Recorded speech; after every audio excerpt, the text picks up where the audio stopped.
Hello, I'm Mr. Noble, Assistant Head Teacher and Computer Science Teacher at the Reach Free School. And in this video, I'm going to talk to you about gaming addiction and the dangers around that. So I show this picture to students, and sometimes they laugh. They look at someone raging or being angry at a computer game, and they find it funny. There is a bit of a normalization around how it's acceptable to shout at computer games and how to rage at them. So it's interesting that the response I get from this photo when I do show it to students.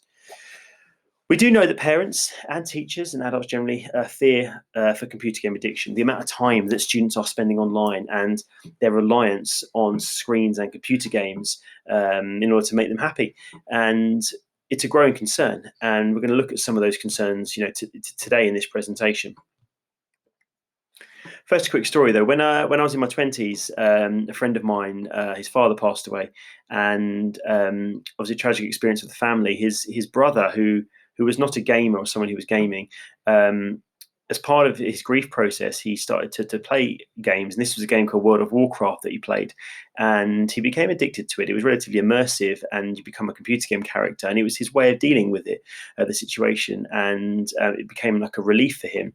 At the worst time, he was playing for most of his waking time, and then it became not fun. It became an addiction, and it was his only way of sort of dealing with with his tragic loss. So it's important to understand that whilst computer games are fun, and we think our young people and children are playing them because they're fun, there's also other reasons why they play computer games and can get addicted. And one of those could be escapism, or to be in another immersive world if they're worried or have concerns about the world that they're currently in.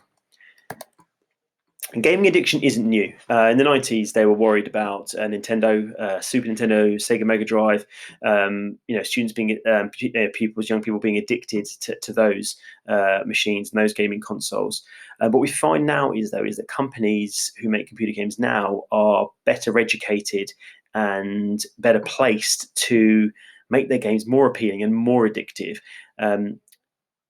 Young people and gamers are rewarded for how much time they spend on games, and gaming companies fight for attention of players. So they do as many tricks as they can to try and keep a player playing for as long as possible.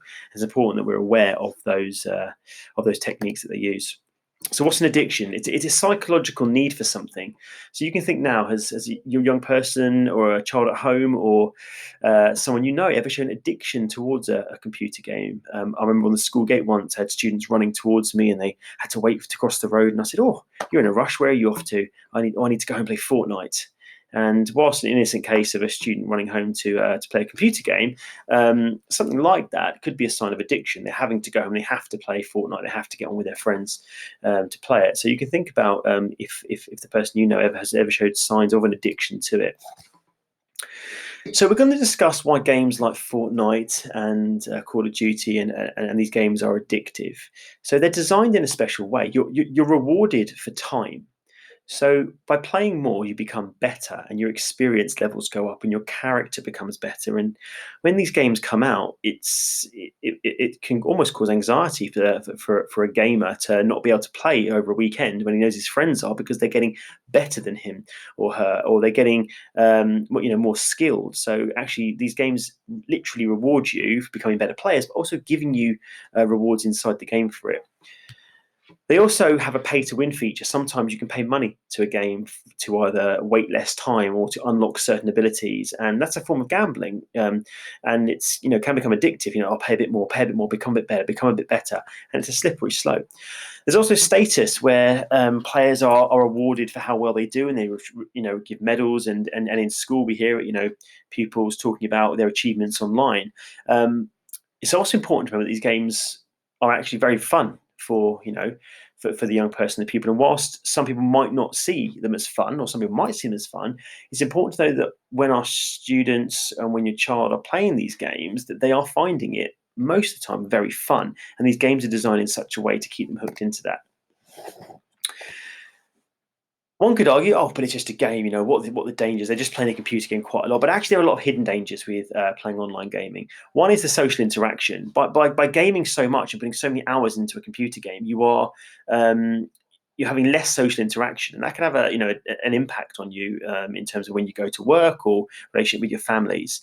rage. It's becoming very normalized for people to rage quit and throw controllers. And I see students nodding and almost laughing in assembly when I talk about this. But that's a worry that students are getting angry at a computer game against people they've never seen before, will never see again.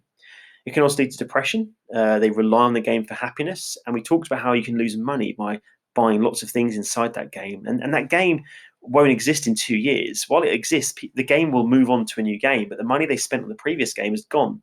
It's not like they can sort of take that with them. So these companies are constantly finding ways of getting money out of the gamers. It can cause family issues. You need to do your homework. You need to come down. You need to pause your game. Well, I can't pause the game. Family arguments about gaming, and the obvious concerns about stress, and also talking to strangers online using their headsets to talk to people they don't necessarily know.